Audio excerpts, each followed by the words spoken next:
Bonjour à tous. Je suis Catherine Aubert, donc je suis coordinatrice nationale feu de forêt. Je ne vais pas parler de la météo des forêts, qui est un produit simpliste, mais volontairement simpliste, qui est un produit de prévention pour le grand public, mais plutôt de l'assistance feu qui est faite par Météo France aux acteurs de la lutte contre les incendies.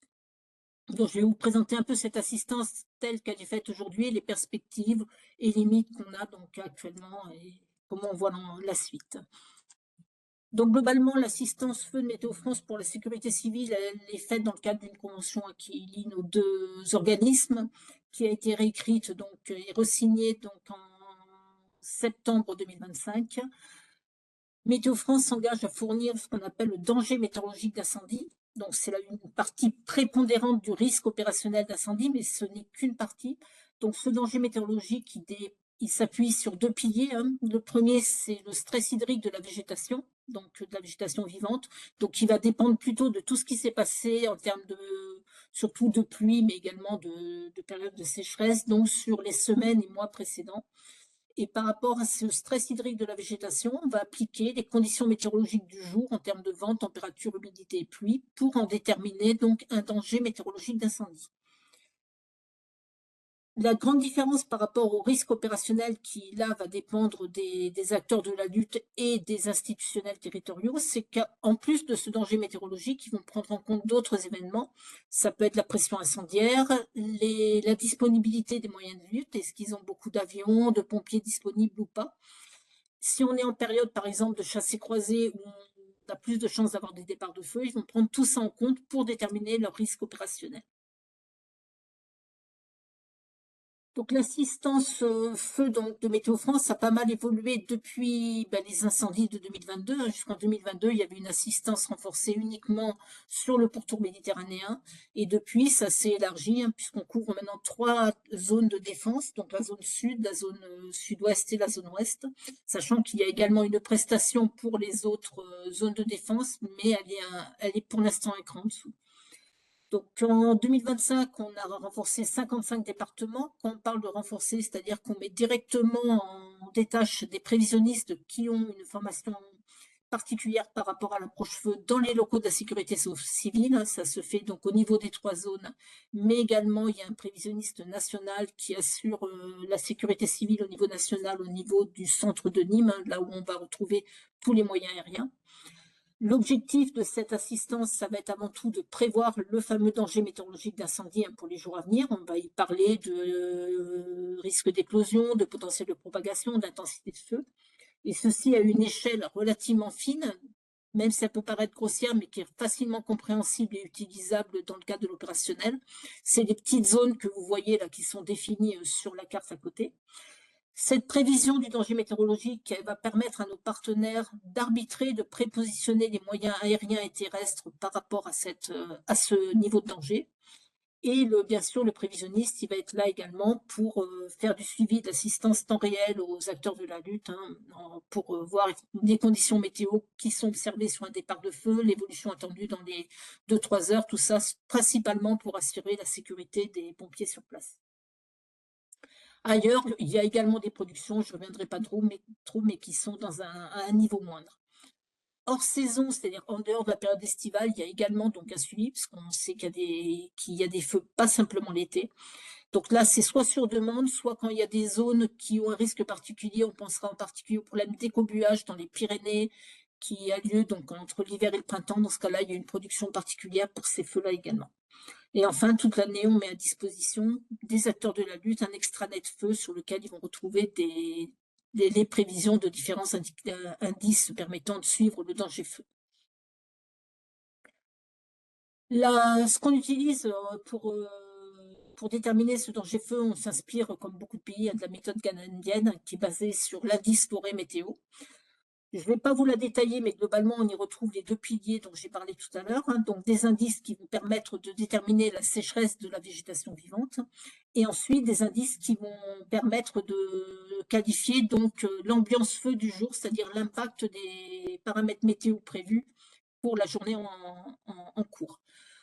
Au niveau de la France, avec la sécurité civile, hein, ça a été fait, l'assistance, elle existe dans le sud-est depuis les années 60, hein, donc c'est pas nouveau. Donc il y a eu des évolutions. On a mis en place des indices qui étaient plus pertinents pour la France que directement utiliser l'IFM. On parle du NSV2, le niveau de sécheresse de la végétation vivante, du danger intégré, qui est un niveau de danger de la végétation vivante qui est basé sur l'IFM, mais qui tient compte également de la sécheresse pour limiter les biais qu'on observe sur une approche qui est purement fondée sur l'IFM. Et enfin, un danger pour la végétation morte. On utilise beaucoup d'autres indices, mais ça, c'est les trois principaux. Et en synthèse, globalement, les paramètres météo qu'on va utiliser, ça va être humidité, température, vent et pluie pour déterminer donc notre sécheresse de la végétation vivante, notre NSV2 qui va finalement représenter la quantité de combustible disponible pour les feux, notre danger pour la végétation morte et notre danger intégré pour la végétation vivante. Ça, c'est ce qu'on fait dans nos chaînes automatiques toute l'année, donc c'est mis à disposition sur l'extranet de la sécurité civile, sachant qu'il y a des indices qui vont être plus pertinents à utiliser l'hiver ou l'été. Donc ça, tout ça, il y a des formations qui sont mises en place pour leur permettre d'utiliser ces informations.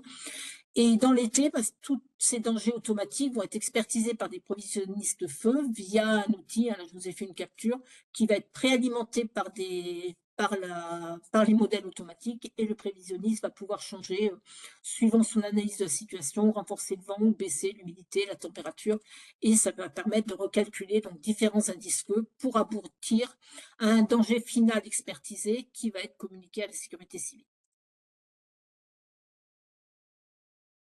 Donc là, je vous ai juste mis en haut une petite capture de l'extranet feu de forêt, où on va retrouver donc des cartes automatiques. On va retrouver également pas mal d'informations sur le suivi météo, de la situation météo, aussi bien d'observation, donc à partir des radars, à partir des images satellites, à partir des données stations, qu'en prévision, et après des tas de différents paramètres qui sortent de nos chaînes feu, et l'été, donc toutes les productions expertisées.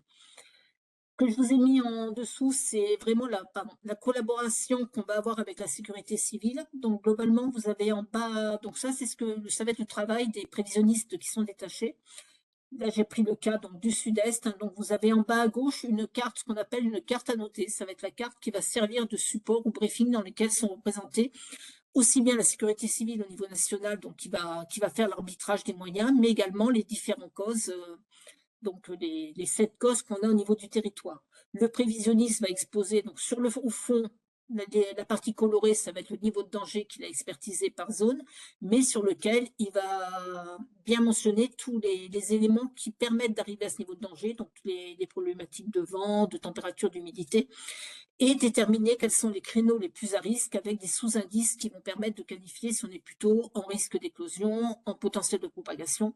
Donc voilà, c'est toute cette communication que le prévisionniste va faire. Donc celui de la zone sud, celui de la zone sud-ouest, celui de l'ouest et le national pour les territoires qui ne sont pas couverts par ces trois prévisionnistes. Et en fonction, au niveau de la sécurité civile, il va y avoir toute une batterie d'échanges pour déterminer quels sont les moyens qu'on va mettre en place.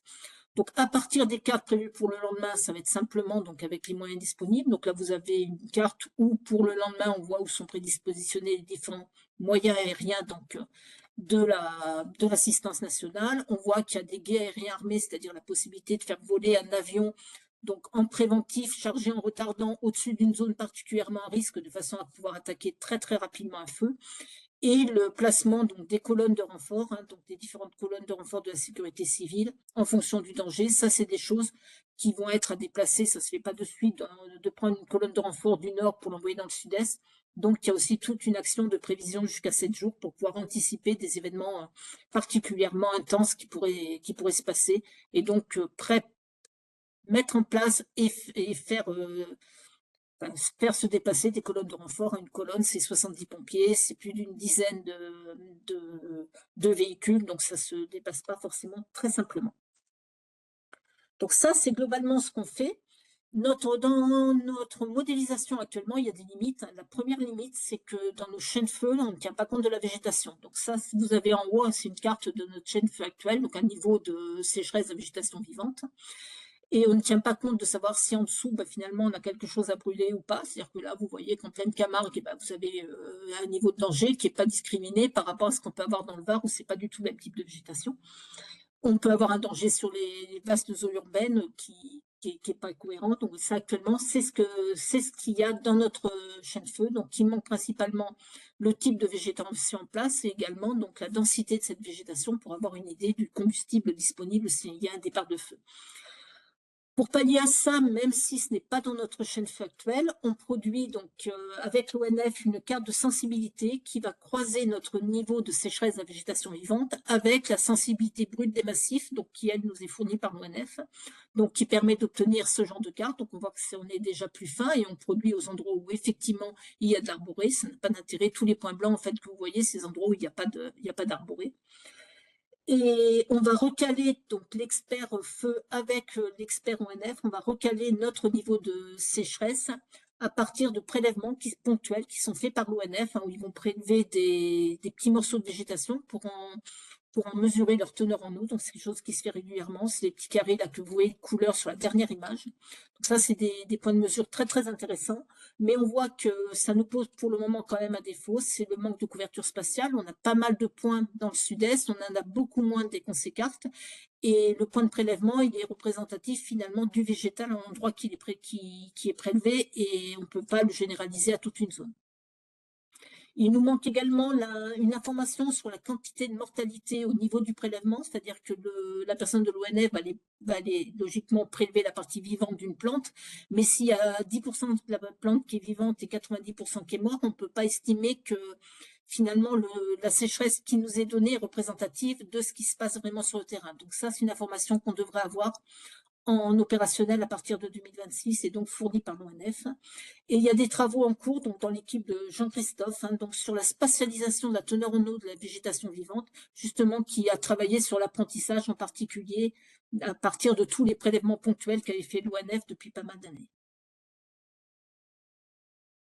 Autre limite actuellement de notre chaîne feu, c'est qu'on fait une expertise 2D, on traite que ce qui se passe en surface au niveau des paramètres météo. Et on ne tient pas compte finalement des conditions atmosphériques en basse couche et qui, elles, peuvent avoir un impact très très important sur le comportement du feu et en particulier sur le développement de feux extrêmes avec soit, bon, ça peut être lié à la formation d'un pyrocumulus, mais pas forcément, mais ça peut être soit une extension d'un feu dans tous les sens avec des sautes de feu qui ne sont pas maîtrisées. Donc là, on va avoir surtout une extension géographique, mais c'est très dangereux là aussi pour les pompiers. Ou alors, sans avoir une extension on va rester dans le même couloir, mais on va avoir une propagation du feu nettement accélérée. C'est ce qu'on a pu observer sur le feu de Ribaute, où là, vous avez une image, donc on voit bien que dans le panache de fumée, c'est pas un panache homogène. Il y a des zones où on voit même commence à se former un pyrocumulus, et on voit qu'il se passe des choses, et ça a eu un impact très important sur les vitesses de propagation observées au niveau de ce feu. Il existe des modèles de simulation couplés à feu-atmosphère, mais pour le moment, ils sont vraiment utilisés simplement en approche ponctuelle. Donc là, c'est bien pour un départ de feu, mais ça met quand même un peu de temps à tourner. Et voilà, il nous manque, faudrait qu'on aille beaucoup plus loin que cette approche ponctuelle. Et donc, on doit fournir pour l'opérationnel des premières informations sur cette instabilité. Il y a vraiment l'instabilité des conditions atmosphériques en très basse couche pendant cet été, donc directement lors de nos briefings avec la sécurité civile. En termes de perspectives et d'attente, alors il y a des gros travaux qui démarrent juste. Donc il y a une action interministérielle qui est faite, qui a démarré donc en fin d'année dernière pour produire une carte nationale de sensibilité, mais vraiment en termes d'aléas, à partir de cartes d'occurrence et de cartes d'intensité, dont les travaux sont prévus d'être terminés fin 2027. Donc là, il y a 4 opérateurs du ministère qui travaillent sur ce sujet. Donc en grosse partie, c'est l'INRAE, donc qui est piloté par François, qui est avec vous, et l'ONF, et une partie, bien sûr, aussi de participation de l'hygiène et Météo France. Donc là, on est vraiment dans ce cadre de l'adaptation des territoires. Donc c'est fait vraiment pour être décentralisé, pour être utilisé au niveau des territoires locaux et qui leur permettent de s'adapter à la vulnérabilité dans leur territoire, avec une approche également de ce qui serait valable aujourd'hui et ce qu'on attend comme évolution dans le changement climatique. Donc, les territoires, il faut savoir qu'on leur demande de produire des plans de protection contre les incendies de forêt. Et actuellement, il y a les moyens qu'ils ont à disposition, ils sont très disparates. Et donc, c'est vraiment l'idée de leur mettre vraiment à disposition des moyens qui soient communs à tous, d'une même qualité, d'une même façon d'être fabriqués, de façon à ce qu'on puisse avoir une approche cohérente un peu partout. Dans cette action, il y a également donc la production bien sûr de cette carte, mais ce qui va être très intéressant également, c'est qu'il y a beaucoup d'autres données qui vont être mises à disposition des différents opérateurs, mais également d'autres systèmes de recherche, avec en particulier une carte d'occupation du sol à haute résolution en termes de végétation, des cartes de combustible qui là tiendront compte de la charge et de la structure du couvert végétal, des évolutions par rapport au modèle de comportement du feu. Donc il y a toute cette partie qui va être avancée. Et on espère pouvoir intégrer donc toute cette démarche qui est faite en mode statique, puisque là c'est vraiment on travaille en mode aléa, l'intégrer avec une méthodologie donc dans notre production quotidienne opérationnelle, donc à l'issue de ces travaux. Donc ça c'est un gros point donc sur lequel on travaille. Il y a également, donc, et là, il y a des travaux du côté de l'équipe de Jean-Christophe, le fait de pouvoir prendre dans nos modèles atmosphériques, en particulier dans la partie surface, de mieux prendre en compte la végétation en place et son état hydrique par une assimilation des imageries satellites végétation pour voir l'impact sur l'humidité des sols, de mieux retranscrire cette partie-là. Beaucoup de travaux en cours également dans le monde de la recherche sur les modèles couplés feu-atmosphère. Là aussi, ça nous intéresse surtout dans une optique future de pouvoir spatialiser certains éléments si on gagne énormément en termes de temps de calcul, c'est-à-dire pouvoir par exemple spatialiser pour une journée un potentiel de vitesse de propagation sur une zone assez vaste. Existe également le projet européen YouBurn, donc là qui consiste en des campagnes de mesure feu. Il y a eu une pré-campagne qui a été faite l'été dernier, une campagne Silex qui leur ont permis déjà d'aller faire des prélèvements donc dans les fumées, au niveau des fumées des incendies. Et il y a une grosse campagne, la grosse campagne est prévue donc sur l'été 2027 et le but là c'est vraiment d'améliorer la modélisation du comportement du feu en général et également de voir comment les fumées, donc tout ce qui est tout ce qui est toutes les particules ont un impact sur l'évolution climatique.